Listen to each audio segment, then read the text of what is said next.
Müasir təhsilə yanaşmasında qiymətləndirməni sadəcə bir rəqəm kimi düşünməyək, rəqəm yazmaq kimi düşünməyək.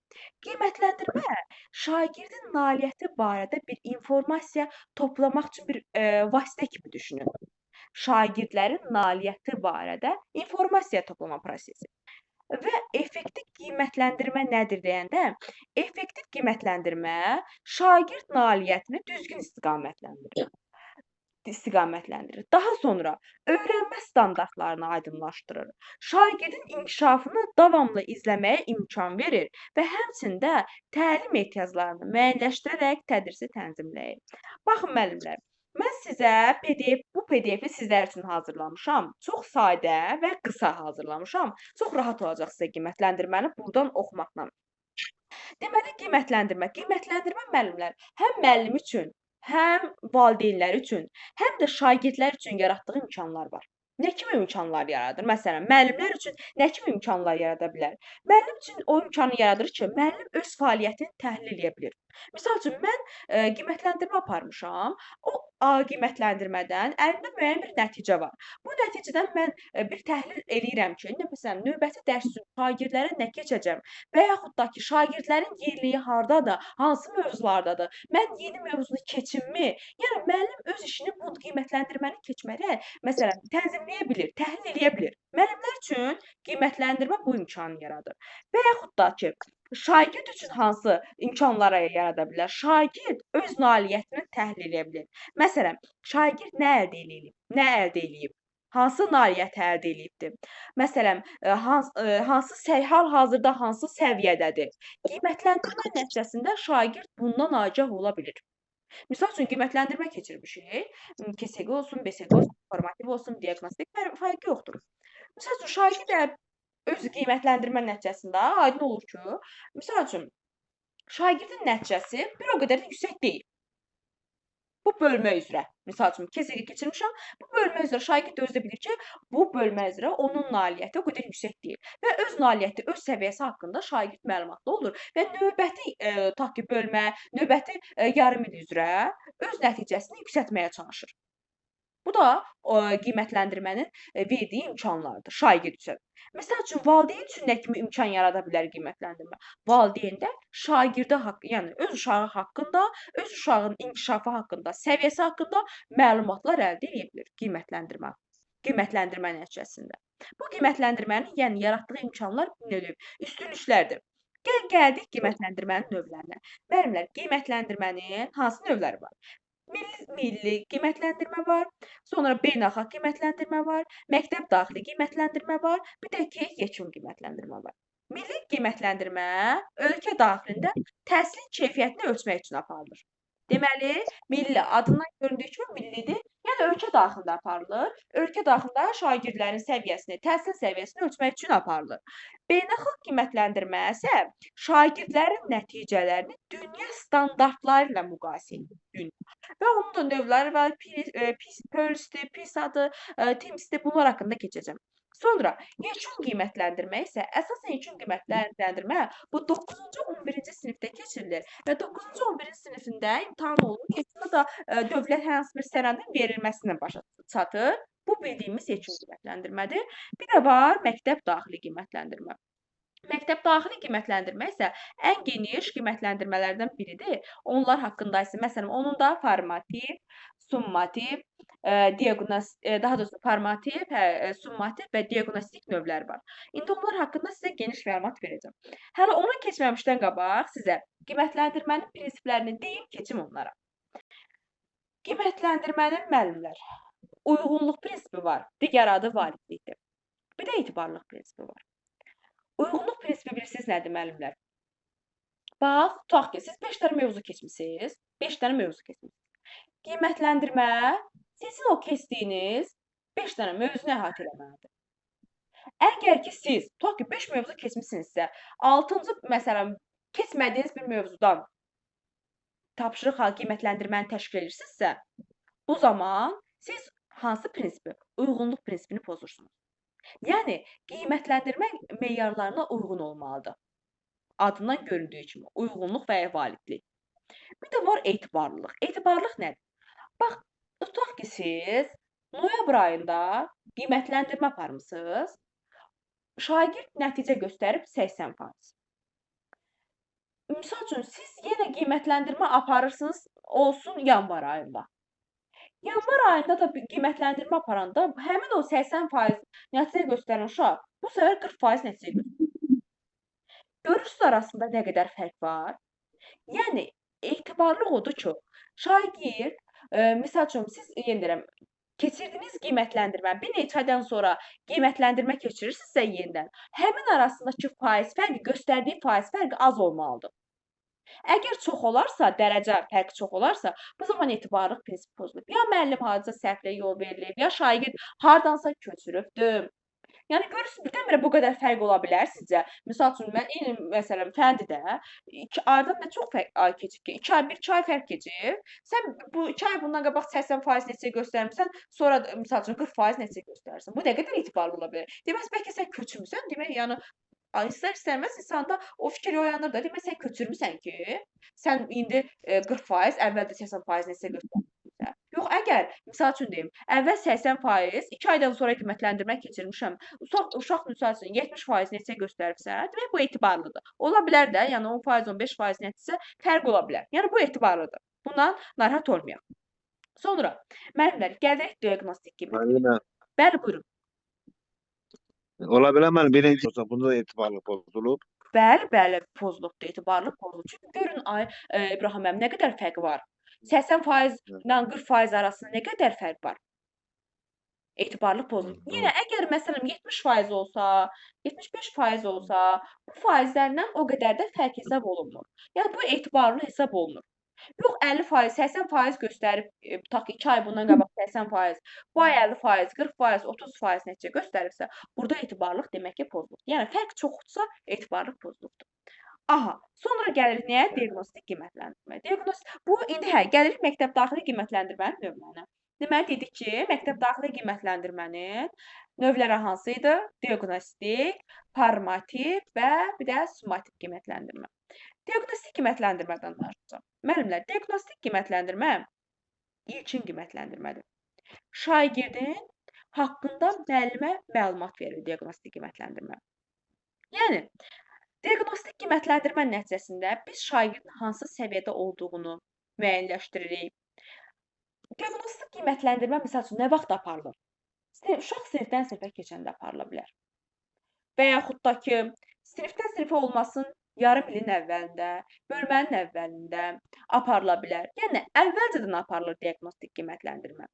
Bu diaqnostik qiymətləndirmə nəticəsində biz agah oluruq ki, şagird nəyi bilir, nəyi bilmir, onun səviyyəsi, məsələn, sinifin səviyyəsinə uyğundurmu? Daha sonra necə inkişaf elətdirə bilərik şagirdi? Yəni, şagird haqqında, ilkin biliyi haqqında diaqnostik qiymətləndirmə nəticəsində ilkin biliklər alırıq. Misal üçün deyirəm də, bax, belə bir sizə nümunə gətirim. Uşaq, misal üçün, başqa məktəbdən bizim məktəbə gəlib şagird. Mən qiymətləndirmə aparıram. Biz bilirik də, qiymətləndirməni də aparanda səviyyə o həm aşağı, həm orta, həm də yüksək səviyyədə şagirdlərin səviyyəsini nəzərə alaraq aparırıq.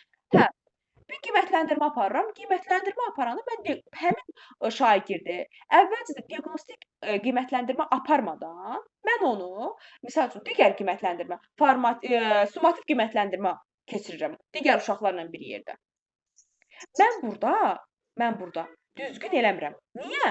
Çünki mən onun ilkin biliklərini yoxlamamış, mən digər şagirdlərlə bərabər onları test nümunələri verməməliyəm. Bəlkə bunun səviyyəsi bu sinifə uyğun deyil.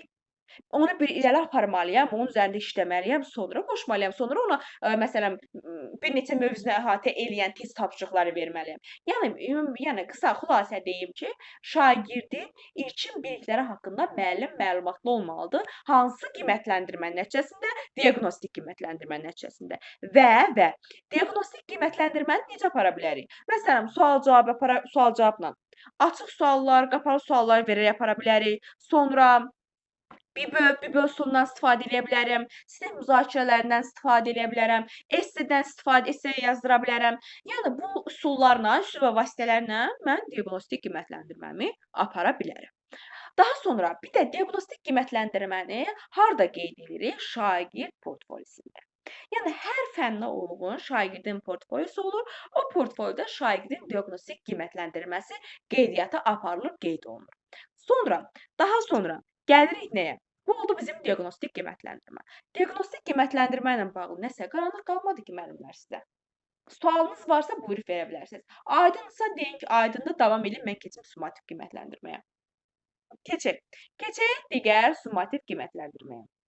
Müəllimlər, summativ qiymətləndirmə şagird nailiyyətini ölçmək üçün həyata keçirilir. Yəni, şagird mövzunu mənimsəyibmi, öyrəndiklərini tətbiq edə bilirmi, daha sonra hansı potensiala malik summativ qiymətləndirmə bir növ yekun qiymətləndirmə deyirik və summativ qiymətləndirmə həm deməli KSG və BSG-dən ibarətdir. Deməli, bir də summativ qiymətləndirmədə müəllimlər biz 5 ballıq sistemə əsasən cədvəlimiz var. Necə qiymətləndiririk? Ballarla. 0-30 arası 2-dir. 30-60 arası 3 hesab olunur. 60-80 arası 4, 80-100 aralığı 5 hesab olunur. Əgər ki,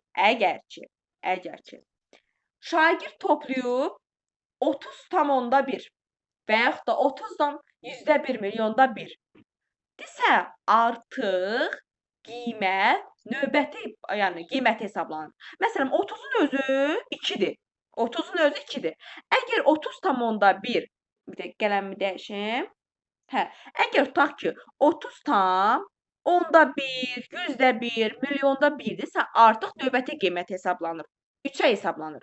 Axı dedim axı 30 özü 2-dir. Görürsüz, 30-un qiyməti 2-dir. 2. Amma yenə deyirəm, 30 olmasın, tutaq ki, 60 olsun. 60-ın özü bütövlükdə 3-dür. Amma 60,1, yəni 0-dan fərqli bir rəqəm varsa, növbəti qiymətə hesablanır. Aydın oldu bu hissə. 0-dan fərqli bir rəqəm varsa, növbəti qiymətə hesablayırıq biz. Sonra nəyə diqqət edirik summativ qiymətləndirmədə? Diqqət edəcəyimiz. Summativ qiymətləndirmədə müəllimlər üzürlü və üzürsüz səbəbdən iştirak etmə var. KSG-də və BSG-də. Bu fərqlidir. Deməli, KSG-də əgər üzürsüz səbəbdən iştirak eləyibsə, deməli, nəticə hissəsində bilirik ki, bal var, bir də qiymət hissəsi var da. Üzürsüz səbəbdən iştirak eləyibsə, elə bal hissəsinə yazırıq 0, qiymət hissəsinə yazırıq qayıb. Qaybımızı qoyuruq ora. Və bu da, məsələn, yarım ilin hesablamasında nəzərə alırıq. Bunu nəzərə alırıq.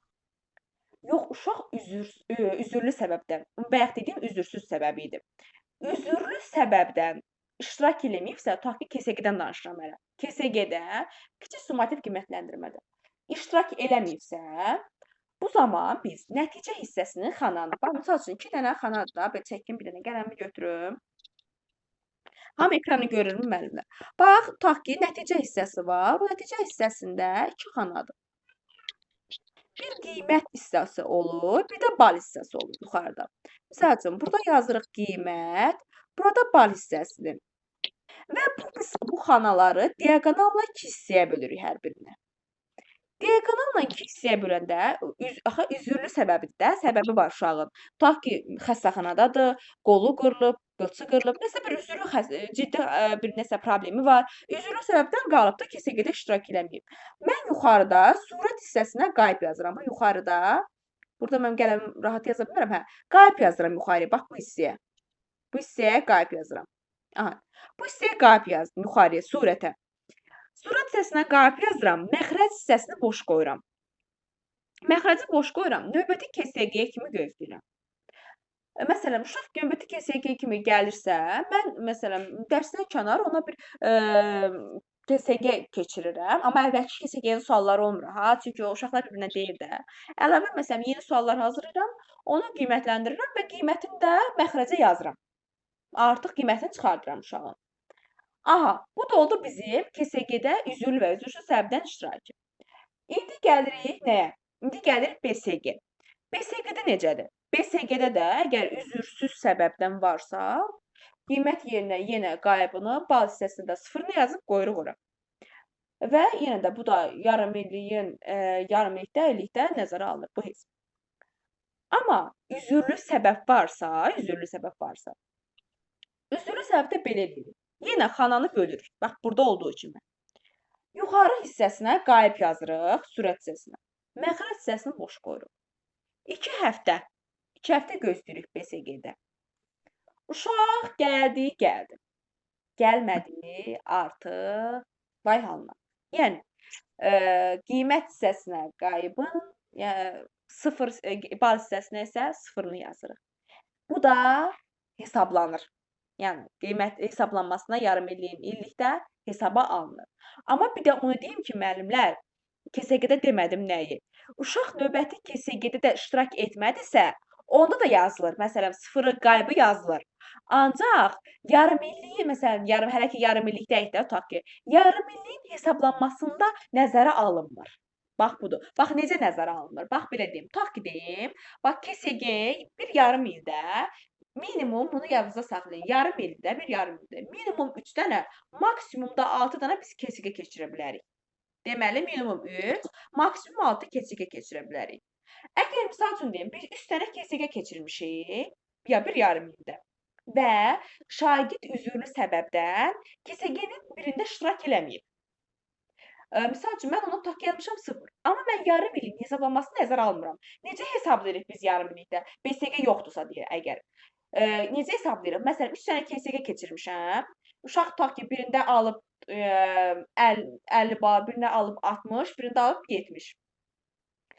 Yaxud 4 dənə keçirmişəm. 4-cüdə iştirak eləməyib. Mən o 4-cünü nəzərə almıram. Yəni, 0 nəzərə almıram. Bölürəm sayına. Sayı neçədir? Məsələn, 4 dənə deyil. Bölürəm sayına. 4-ə. Qiymətin, yarım illik qiymətini çıxardıram. Aydın oldu bura kimi. Və yaxud da 3 dənə, məsələn, 3 dənə KSG keçirmişəm. O 3 dənə KSG-nin uşaq ikisində iştirak eləyib, üzürlü səbəbdən gedir. İkisində iştirak eləyib, birində iştirak eləyə bilməyib. Mən o 0 orada nəzərə almıram. Ona görə, məsələn, o 3 dənəsini, 2 dənəsini toplayıram, elə bölürəm sayına. 3-ə də müəllim. Hə, bölürəm sayına, bəli. Aydın oldu? Hə. Aha. Və BSG varsa, BSG-də hesablama artıq ayrı gedir. İllik hesablanması da ayrıdır. İllik hesablanmada birinci yarım ildən ikinci yarım ilin qiymətini hesablayırıq, bölürük 2-yə. Bu da illiyi çıxardırıq. Birinci yarım ildə ikinci yarım ilin qiymətini toplayırıq, bölürük 2-yə. Bu da illik hesablanmadır. İlliyin balını çıxardırıq. Sonra nə? Sonra gəlirik nəyə? KSG, BSG hansı siniflərdə keçirilir? KSG, BSG. Birinci sinifdə müəllimlər, nə KSG, nə BSG keçirilir. Aydın oldu. Sonra gəlirik nəyə? İkinci sinifdən başlayaraq 11-ci sinifə kimi KSG keçirilir. Deməli, KSG ikinci sinifdən 11-ci sinifə kimi özündəki bütün fənlərdən. Bütün fənlərdən biz KSG, yəni kiçik summativ qiymətləndirməmizi keçiririk. Amma BSG 4-cü sinifdən başlayaraq keçirilir. 11-ci sinifə kimi. 4-cü sinif, deməli 4-cü sinif, sonra 9, bir də 11. 11-ci 4, 9, 11-ci siniflərdə BSG bütün fənlərdən keçirilir. Digər siniflərdə isə, məsələn 5-ci sinifdə, 6-cı, 7-ci, 8-ci, 10-cu siniflərdə isə buraxılış fənlərindən keçirilir BSG. Buraxılış fənləri hansıdır müəllimlər? Riyaziyyatdır, ingilis dilidir, Azərbaycan dilidir. Yəni bu 3 fəndən keçirilir. Bu da BSG-nin və KSG-nin keçirilməsi. Bir dənə də bir şey əlavə edeyim ki, lisey və gimnaziyalarda ola bilər ki, bu söhbət məsələn 5, 6, 7, 8, 10 sinifdən gedir. Ola bilər ki, buraxılış fəndən yanaşı pedaqoji şuranın təyin elədiyi əlavə olaraq 3 fəndən də əlavə olaraq məsələn BSG keçirilsin. Məsəl üçün kimya təmayüllü liseydir. Əlavə olaraq kimya fənlərindən, kimyadan, fizikadan BSG keçirilə bilər. Yəni ola bilsin. Bu məcburi deyil, ola bilsin keçirə bilər. Bir də bu BSG, KSG, onu da deyim ki, müəllimə tək kağız üzərində yox. Yəni elektron formada da keçir. Yəni kompüterdən də BSG və KSG-ni biz verə bilərik. Artıq bütün məktəblərdə yoxdur, bəzi məktəblərdə bu tətbiq olunur. Ya həm kağıza qənaət olsun, hə, bir də bir şey deyim müəllimlər. KSG fən müəllimləri tərəfindən həyata keçirilir. Yəni kiçik summativ qiymətləndirmənin suallarını da fən müəllimləri təşkil eləyir. Sonra nəzarət də keçirilməsi fən müəllimləri 1:45 dəqiqəni əhatə edir. 1:45 dərs saatını əhatə edir. Amma BSG-nin rəhbərliyi, yəni direktorun təyin etdiyi pedaqoji şura tərəfindən suallar hazırlanır və yoxlanılır. Müəllim sadəcə qiyməti köçürür jurnala, yəni belə deyim də, xətt fərqi olmasın deyə. Müəllim jurnala köçürür. Yəni müəllim fəaliyyəti bundan ibarətdir. Qanundan belədir. Amma indi məktəbdə başqadır, onu demirəm. Qanundan belə olmalıdır ki, BSG-ni müəllim fən müəllimi hazırlamamalıdır. Aydın oldu müəllimlər? Bu qanun nədir? Biləmirik. Bəlkə müəllimlər mənə deyir ki, müəllim axı bizdə başqa cürdür BSG-ni özümüz hazırlayırıq. Məktəbdə başqa cürdür yəni. Amma kurikulum deyir ki, BSG-də müəllim hazırlamamalıdır böyük summativ qiymətləndirməni. Sonra başqa nə qaldı deməyəcəyim? Deməliyim, hə. Bu da oldu bizim nəyimiz? Summativ qiymətləndirməmiz. Başqa, bir şey qalmadı. BSG, KSG hər birində. Hə, bir də demədim. BSG deməli 90-45-90 dəqiqə ərzində də nəzərdə tutulur. Məsələn, Müəllimə, bəli. Buyurun. üzr istəyirəm, müdaxilə eləyirəm. Buyurun, narahat Bir olun. sual Verin. Kiçik Sonra sizə danışacağım. Sizə başqa kimsə sualı var mı bilmirəm. Deməli, növbəti keçirik beynəlxalq qiymətləndirməyə. Beynəlxalq qiymətləndirmə isə müəllimlər, deməli, əsasən şagird nailiyyətini beynəlxalq olaraq qiymətləndirmə, yəni dövlət səviyyəsindən kənarda digər dövlətlərin səviyyəsində, yəni Azərbaycan hansı səviyyədə, digər dövlət təhsil səviyyəsi, digər dövlətlərin hansı yerdədir? Bunu müəyyənləşdirməkdən ötürü aparılır. Misal üçün, TIMSS var, PIRLS var, PISA var, bu növlərdir. İndi məsələn, danışacağıq TIMSS-dən. TIMSS 4-cü və 8-ci sinif şagirdlərinin riyaziyyat və təbiət elmləri üzrə biliklərini yoxlamaqdan ötürü aparılır. TIMSS, beynəlxalq qiymətləndirmə. Və hər 4 ildən bir həyata keçirilir. Deməli, 4-cü, 8-ci siniflər arasında 4 ildən bir həyata keçirilir. TIMSS. Və beynəlxalq assosiasiya tərəfindən həyata keçirilir. Təşkilatdır bu. Beynəlxalq assosiasiya təşkilatı tərəfindən həyata keçirilir. TIMSS beynəlxalq qiymətləndirilməsi. Ölkəmizin iştirakı var. Ölkəmiz burada 2011-ci ildə 2 dəfə iştirak edibdir və deyir 2023-cü ildə də 2 dəfə olaraq kompüter əsasları da qiymətləndirmə keçirilibdir. Bu belə. Sonra gəlir PIRLS. Bunlar ingilis dilindədir adları, baş hərflərlə. Progress International Reading Literature Study. Oxumaya yəni ehtiyac yoxdur baş hərfləri. Yəni baş hərflərindən yadınıza saxlasaq kifayətdir. PIRLS isə bu da 4-cü sinif şagirdlərinin oxu bacarıqlarını, oxu və mətni anlama, keyfiyyətini anlamaqdan ötürü, yoxlamaqdan ötürü keçirilir. 5 ildən bir keçirilir. PIRLS-də neçə hərf var? 5 hərf. Belə yadda saxlaya bilərik. 5 ildən bir keçirilir. 5 ildən bir. Deməli, 4 ildən bir keçirilir. TIMSS oldu. TIMSS nəyi yoxladı? TIMSS şagirdlərin riyaziyyat və təbiət elmləri üzrə biliklərini yoxladı. PIRLS isə 5 ildən bir həyata keçirildi. Şagirdlərin oxu bacarıqlarını yoxladı PIRLS. Sonra oxu vərdişlərini yoxlamaqdan ötürü təşkil olundu. Sonra gəlirik nəyə? Sonra gəlirik nəyə? Burada, PISA. Bir də var PISA. PISA müəllimlər 15 yaşlı uşaqlar arasında həyata keçirilir. 3 ildən bir həyata keçirilir və PISA, yanınıza saxlayın, TIMSS-lə PIRLS beynəlxalq assosiasiya təşkilatı tərəfindən həyata keçirilir. Bir dənə PISA-dır ki, İqtisadi əməkdaşlıq və inkişaf təşkilatı tərəfindən həyata keçirilir. Deməli, iqtisadi əməkdaşlıq 2 dənə var. İqtisadi əməkdaşlıq və inkişaf təşkilatı tərəfindən həyata keçirilir. PISA-nı PIS kimi belə baş hərflərindən yadda saxlayaraq 3 ildən bir, 3 hərf var. Belə 3 ildən bir həyata keçirilir PISA və ilk dəfə olaraq tətbiqi 2000-ci ildə olub. 2000-ci ildə şagirdlərin hansı bacarıqlarını yoxlayır? Oxu, riyaziyyat və təbiət elmlərindən bağlı bacarıqlarını, biliklərini yoxlamaqdan ötürü həyata keçirilir. Deməli, oxu, riyaziyyat və təbiət elmləri və PISA üzrə ən yüksək nəticələri hansı ölkələri göstərib deyirik? Sinqapurdur, Çindir, Yaponiyadır, Estoniyadır və Finlandiyadır. Burada da sadəcə oxuyuruq və yadımızda